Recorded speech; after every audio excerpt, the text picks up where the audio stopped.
Thank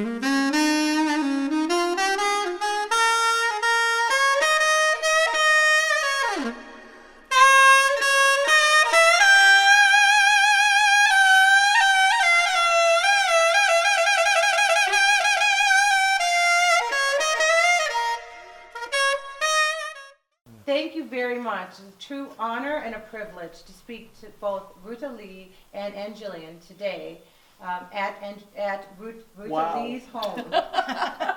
So if I may begin, let's ask how the two of you met and how your relationship began. Well, you go. Okay, I'll go first because this beautiful creature was starring in a wonderful show that had played on Broadway and now came out to Los Angeles or vice versa. I don't remember, but at the Pantages was playing Sugar Babies. And who was starring in Sugar Babies but this gorgeous hunk of blondness that also happened to be Lithuanian. So I worked my way backstage to say hello to Mickey Rooney, who was a good buddy, and Annie Miller, who was a good buddy, but the one I really wanted to see was Anne Jillian. And I went backstage, and she knew me, and I knew her, and we hugged and kissed, and I said, sweetheart, you are going to be the biggest frigging star that ever came down the pike. And she filled every wish I had for her. And I've loved her ever since we first met, and now you can fill in the rest. Oh, well, you know, in my home, Ruta was a household word. So when she came backstage at the Pantages Theater, because we were actually on our way to Broadway. That was it. That Okay. was it. It was our pre-Broadway tour, and it was such a thrill to see her and to hug her. And because we have our common cultural heritage, and she's a beautiful lady who has a wonderful career, and yeah, I just loved her. And of course, she met my husband, and this is a lady, by the way, who not only does great things for the Lithuanian community, but she does great things for so many people. She does so many good things for so many good people. Her entire background is helping. So it's an honor. It really is an honor, and I love her. But Annie, you're the same. Maybe it's something in our Lithuanian heritage, I don't know, but I'm a firm believer, as in Anne, God gives us two hands. One is to help yourself, and the other is to help others. And I think that applies to both of us. We both are very, very conscious of doing things as best we can for other people. I think that's part of our Lithuanian heritage, if I may be so bold as to say that most of us as Lithuanians are raised that way, to not only care about ourselves, but always consciously help others. So if I may ask both of you, let's start with Anne, how do you feel your Lithuanian heritage influenced you or shaped you, molded you as a person? Well, my parents came over from Lithuania. My father was a captain in the Lithuanian Air Force. My mother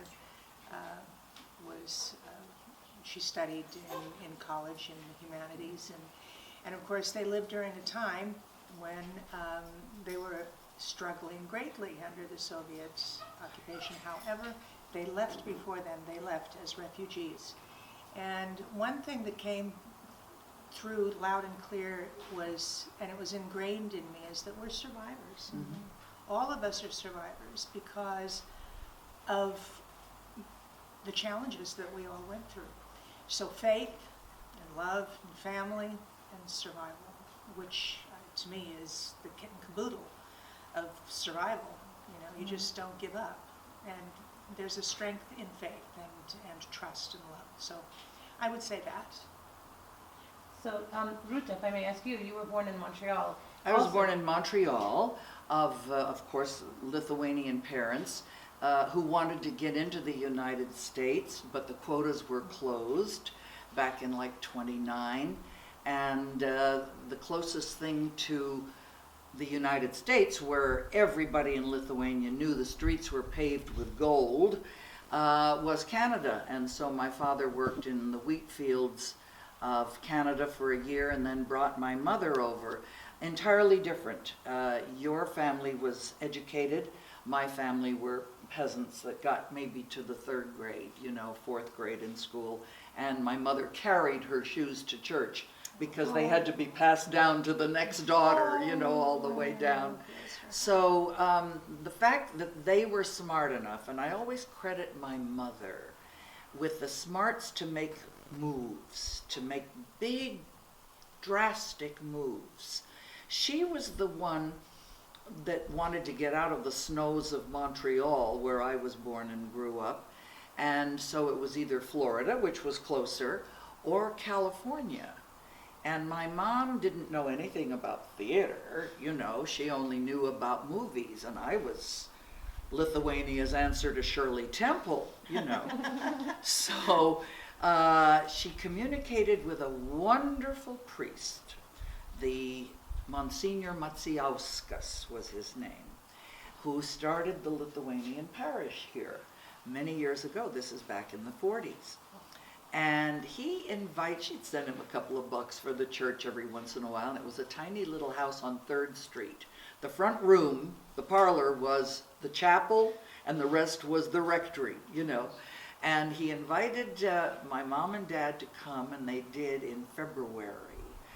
From snows up to your nose in Canada, and here the flowers are blooming, the palm trees are waving, the birds are singing. It was paradise. They fell madly in love with California, and of course California was where movies were made.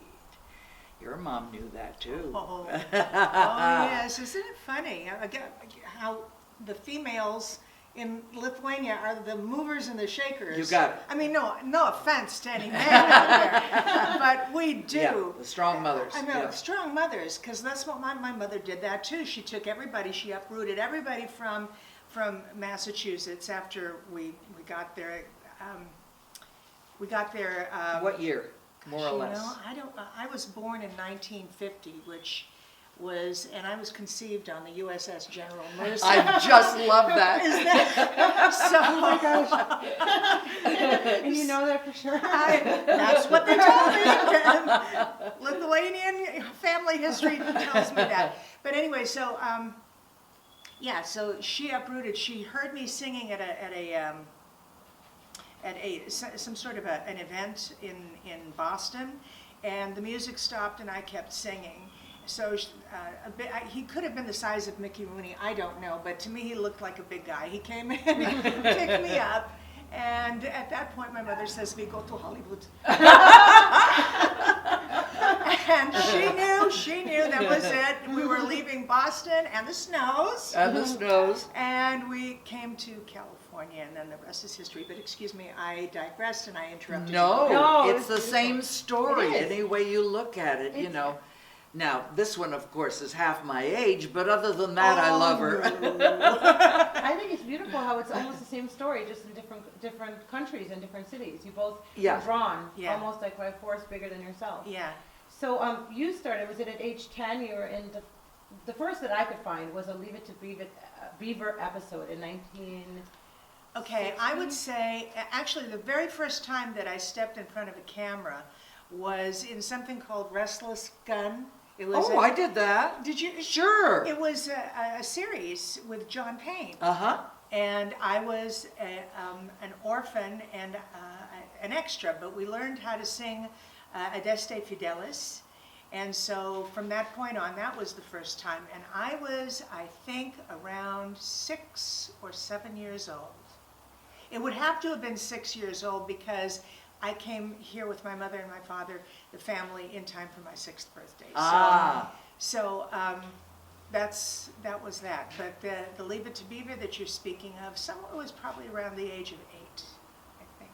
So what was that like to me personally? I love the golden age of Hollywood. Like ever since I've been a tiny little girl, like it's so glamorous, and I'm sure as being a child actor, you saw both sides of it.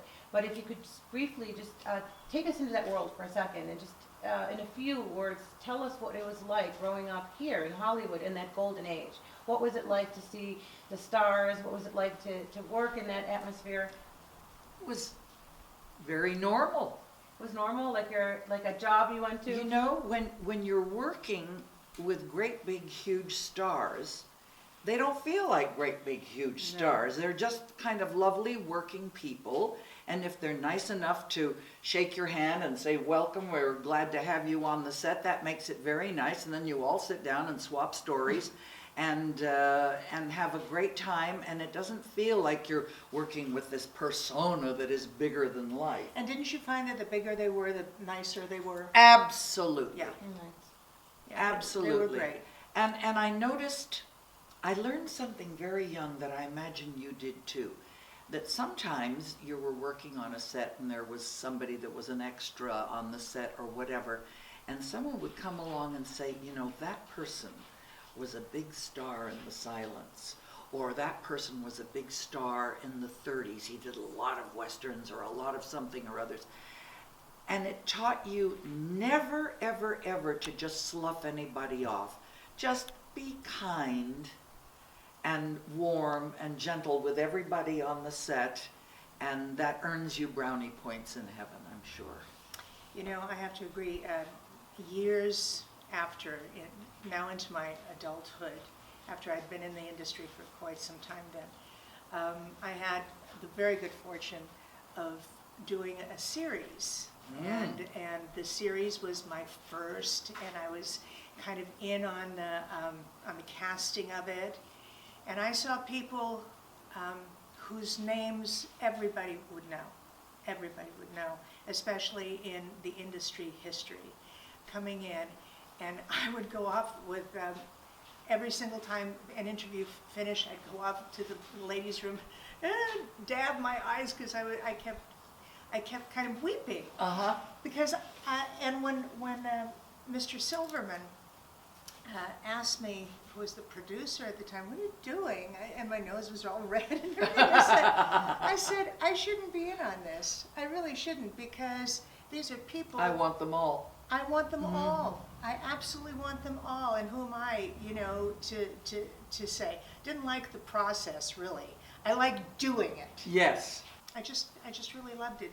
Just recently, I was seeing something on the Grammy Awards, and Smokey Robinson. Oh, yes, we honored him at That's the who it Thalians. is. Oh my God! Yeah, the last one. He said something that, boy, I wanted to leap into the television set and give him a hug. Yeah. What did he say? He said to all of the young people there, he said, "Don't take yourself so seriously. Stop being full of yourself.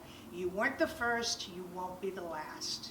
Isn't that wonderful? And he says you should just love every single moment, because this is a gift from God to do what you love to do. And when we were young, when we were kids and teenagers, we were pretending and getting paid for it. I couldn't believe it. It was I am distressed somewhat by the new generation of producer, because they're mostly young kids with the jeans with the holes in them, you know, that put their feet up on the desk. And I just love Natalie Schaefer, if you will remember her. She was Miss Got Rocks on Gilligan's Island. You know who I'm talking about. Yes. Wonderful actress with credits up the kazoo, you know. And she came in, like we all do nowadays, to interview for something. It's insane. No matter what your credits are, they still want to see you, you know. And she came in for the interview, and this smart-ass kid was sitting there with his feet up on the desk, you know. And he said, "Well, thank you for coming in, Miss Schaefer. Tell me about yourself. What have you done?" And she looked at him and she said, "You first, dear." Oh, that's a great one. Isn't that marvelous? Yeah, that's a great story. It goes back to what you said before. We have to be respectful. Like, you have no idea that person in front of you, where they came from, how long their journey was, and what they've accomplished. Our time of being gorgeous and wonderful and young and in demand is very short. If you can get 20 years out of it, 30 years out of it is almost beyond hope. Yeah. And then you have to start going into character roles, you know. And that's a very difficult thing for young leading ladies to accept. Transitions? Yeah, transitions are always difficult. It's survival. Yeah. What was it like? You both spoke from childhood. You were in front of the camera, and you spoke how it was work, but it was enjoyable. Was there ever a moment for each of you when you were starstruck or just in awe of the person you were working with?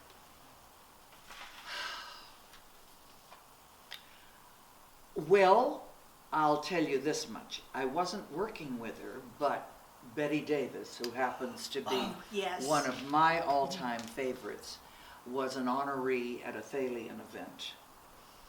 And it was time for her to get up and get her award. And she was nervous as all get out and all shaky, you know. And she clung to my arm, and there was this little wizened lady with a funny little hat and her cocktail outfit. And I brought her up to the stage, and she said, "Ruta, do not let me make a fool of myself. Do not let me do that." I said, "Please, you know exactly what to do." She went to the podium. They had to have a little box for her because she was so tiny. I didn't know how tiny. She always appeared bigger than life, you know. And this was not our Thalian event. It was a Thalian event, but it was the Rudolph Valentino Awards that we used to do every other year in tandem with the Ministry of Culture in Italy. And Rudolph Valentino was somebody that she spoke about. She said how appropriate it was that she should be getting this.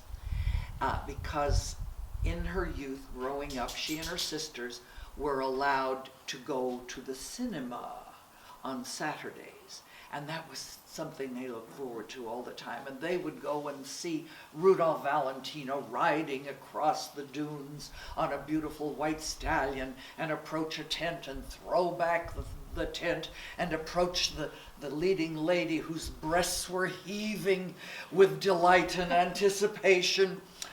And that this was just so monumentally important to her. And then he would take the leading lady's slipper off her foot, pour wine into it, and drink out of the slipper.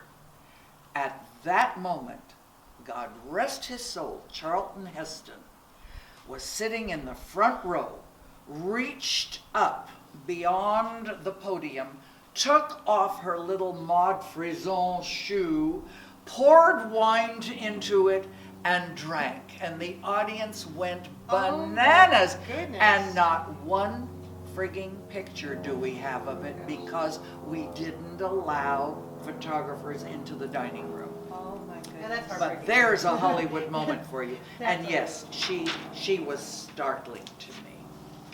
She was something. Oh, how about you? Who was your favorite, or did you? Well, she's big. Yeah. I remember. I may have even been at that event. I'm not. Oh, you could have been. I don't. Yes. I know that I was backstage doing something, and I was alone in one of the side rooms, and this little lady comes in, and then I had just gotten through doing a Killer in the Mirror, which was actually a television remake of a film that she had done as twins. And so I'm busy doing my eyes, and all of a sudden I see this little head come in. Ooh! And she looks and she says, "Oh, it's you." Oh my God, I you don't did know her what that well. meant. I don't know what that meant. But anyway, I was all aghast, and I got somebody to take a picture of us and everything. Yes, I loved her. I loved Mickey Rooney. And of course I worked with Annie Miller and Rosalind Russell. Oh, tell me about her. Oh my goodness, regal. The word that I would say is regal. She didn't speak with the children, but then she didn't also push them away. This is in Gypsy, and I was I was 10 years old, 11 years old when I started that. I started everything on my birthday for a few years. Isn't that great? I just thought it was going to keep on going like that. But anyway, she was something. She would always be regal. And that's what I remember about her. She was very lovely. And always very helpful. She told you secrets of the trade in front of a camera. And I learned everything on the job, really, my training. Sure. Me too. Yeah. Natalie Wood. Mm-hmm. Oh, I remembered that beautiful face when she was on stage, on the backstage, where nothing, everything was dark except the makeup mirrors.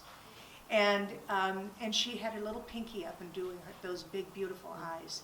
And I remember thinking how beautiful she was. Another tiny one. Yeah, another, yeah, what's with all those tiny Yeah, ones? I got to wear her clothes a lot, which really worked. Every time I worked at Warner Brothers, they put me into her clothes. You tiny one then. I was. Not me. You were tiny, Ma. Get out of Well, here. that one time. We're going to be tiny again. We're Yes. working on it. Yeah. I'll let you know. We were talking about what it was like to, from a very early age, both of you were surrounded with Hollywood celebrity. It was ingrained in you. So you learned on the job, and you had the best teachers in the world. If I may ask and go back to the Lithuanian heritage, did you ever have the opportunity to meet other Lithuanians, or did the fact that you were Lithuanian ever come up? Was it a topic of discussion ever, and did you ever have that chance to mention your heritage? Okay, all right. Well, I would say this, that I was introduced to a lot of people.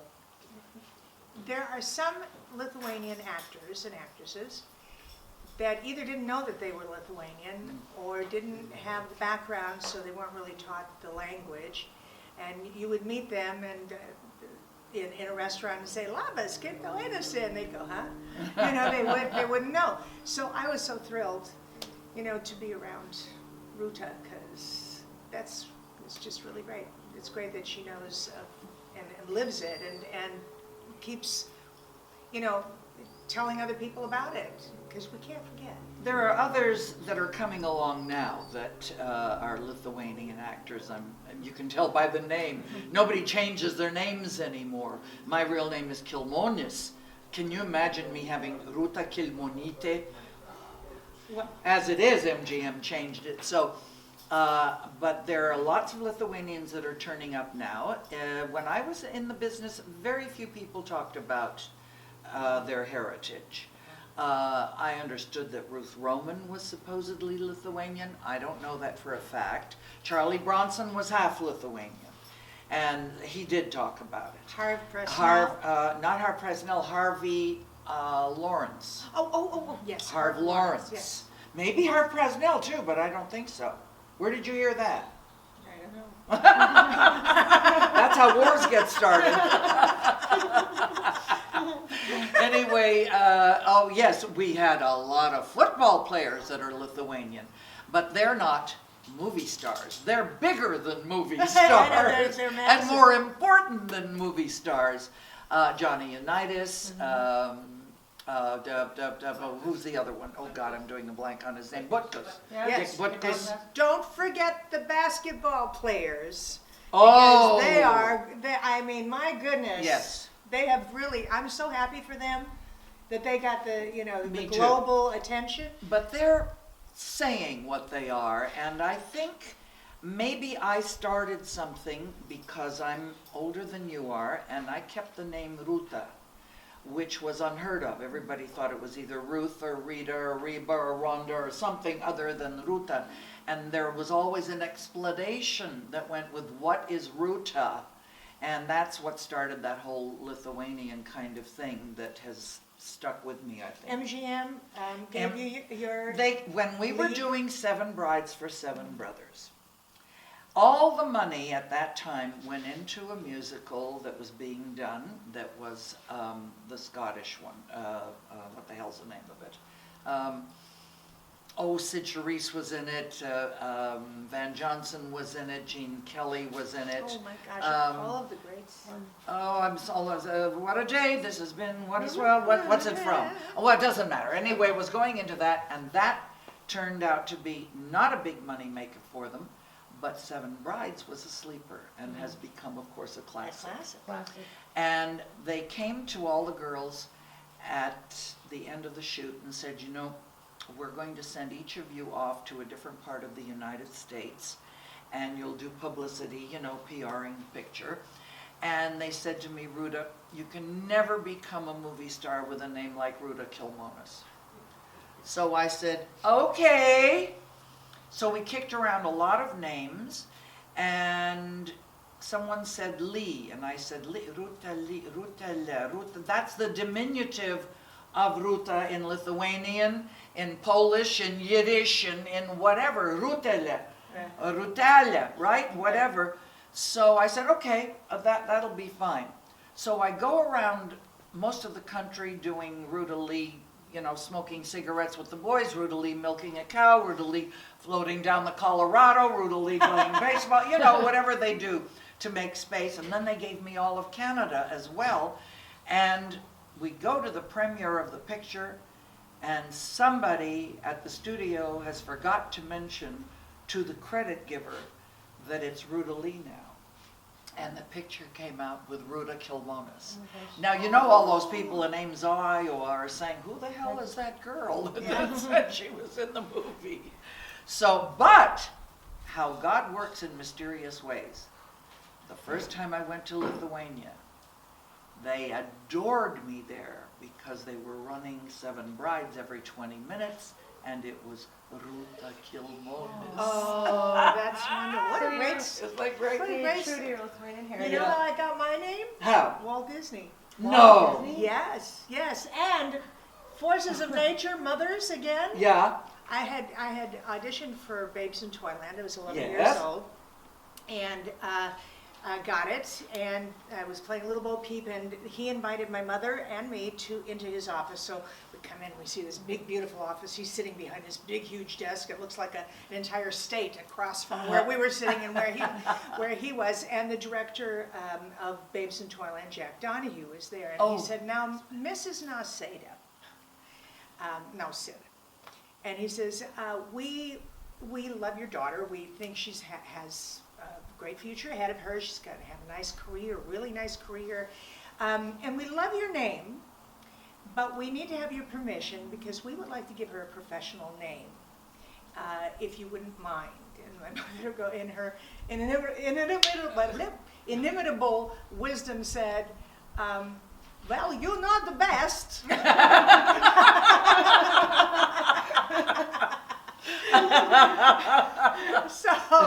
So he and Jack Donahue chose a name for me. He asked Jack what his daughter's name was, and that was Jill.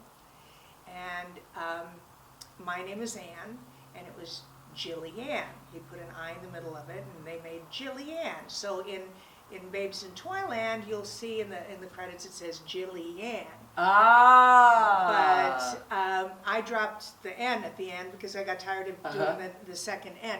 But anyway, he said that you couldn't put it on a marquee because nobody would be able to pronounce Right. it because he couldn't pronounce it. So that was at that particular time. That's what happened. That's how I got Jillian. Well, it's a beautiful name. Well, a lot of people now that are Armenian think I'm Armenian because I have an IAN in the end. That's of it. right. I That's go, right. oh, you're lovely, but no, I'm Lithuanian. Thank you so much, both of you. If we could, before we go, I wanted to mention the Thalians Party, which is December 5th. It's a wonderful organization. If you could briefly share a few words about the Thalians organization and December 5th event. I'd be very happy to. The Thalians is almost 60 years old.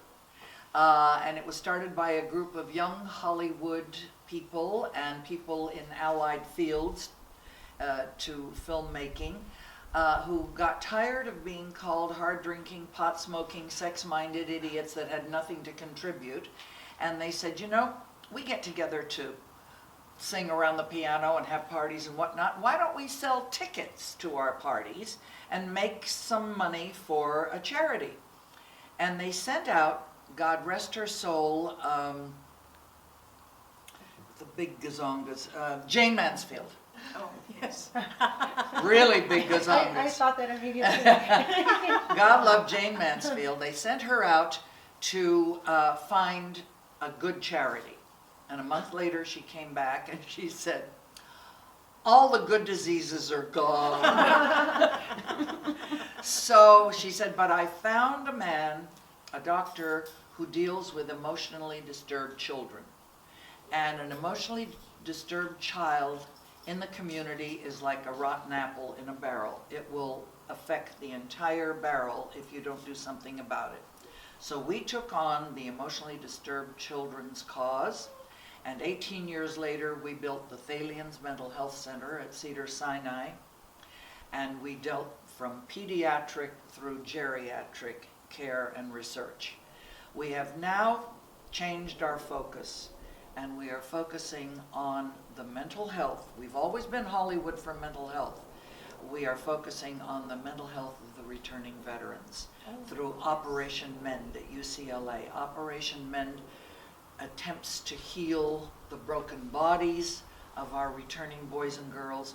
We attempt to heal the broken mind and spirit. So God is helping us, and we're doing the best we can, and Annie is going to help us every way she knows how, or I kill her. Or it's over between us, I know. Okay. It's been a true thrill and a privilege to speak to both of you, to share a little bit about your outstanding lives, both professionally and personally. I just want to thank you from the bottom of my heart. Well, we thank you, and I thank Anne for sharing her experiences and the knowledge gained about breast cancer. She has been the foremost speaker on the subject, and when a beautiful young woman is willing to bare her breast and her soul and say, this is what happened, don't let it happen to you, ladies, is so monumentally important. So consider your fanny kissed. Oh, thank you very much. That's so sweet. And to all the Lithuanians out there across the globe who will be watching this, I hope. You know, when I think about the challenges of the breast cancer that I went through, and I think about the career and our shared cultural heritage, I see recurring themes that are happening here, and that's faith and perseverance. That and I speak for myself, that this person here, this daughter of Lithuanian refugees, could have a successful career in the industry, in the business and show business, and then also with God's help, also get through my own battle with breast cancer and those challenges. And then an ocean away, during that time when I was fighting for my life, we had our countrymen and women fighting for keeping the faith and making a free Lithuania, which they eventually did. So with that in mind, I say to everybody, keep fighting, keep praying, and good things will happen. You know, Annie, you are so right, and I do want to add one little thing to young people. Don't think because you've got it nice and easy compared to what your folks did, that they didn't suffer with blood, sweat, and tears to give you the freedoms you have. Learn your history.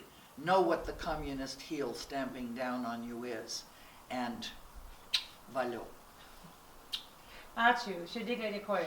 So very grateful. You are both brave and outstanding women, and it's been my honor to speak with you. So, Okay. We think we're cute too.